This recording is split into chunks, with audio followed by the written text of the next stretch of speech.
مشرق وسطیٰ میں ایک ملک ایسا ہے جو خطے میں جوہری ہتھیاروں کے پھیلاؤ پر خطرناک حد تک واضح پالیسی اپنائے ہوئے ہے۔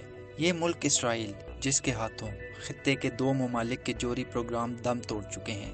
ان میں عراق کے اوزراق ری ایکٹر اور شام کے الکبار ری ایکٹر پر کامیاب فضائی حملے شامل ہیں۔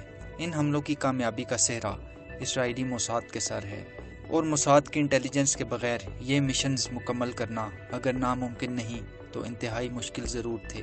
ان مشنز کے نتیجے میں اسرائیلی فضائیہ دنیا کی واحد فضائیہ ہے جس نے ایٹمی ری ایکٹرز کامیابی سے تباہ کیے ہیں۔ ایران وہ تیسرا ملک ہے جو تمام پابندیوں کے باوجود ایٹمی صلاحیت کے حصول پر ڈٹا ہوا ہے، اور یہ بات اسے موساد کے نشانے پر لے آئی ہے۔ ایرانی ایٹمی پروگرام کی رفتار سست کرنے کے لیے ہر طرح کا حربہ استعمال کیا گیا۔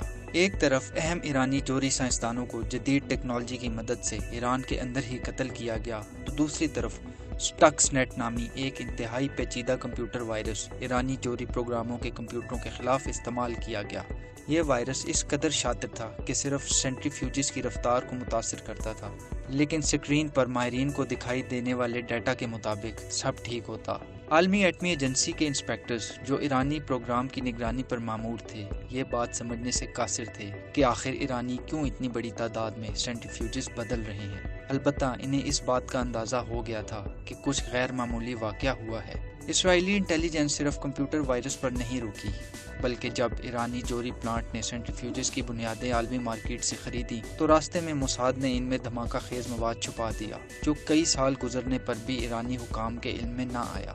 اور کچھ عرصہ قبل جب ایک دھماکے کے نتیجے میں ایرانی جوہری پروگرام کو ایک بڑا دھچکا لگا تو فطری طور پر اس کا الزام موساد پر ڈالا گیا۔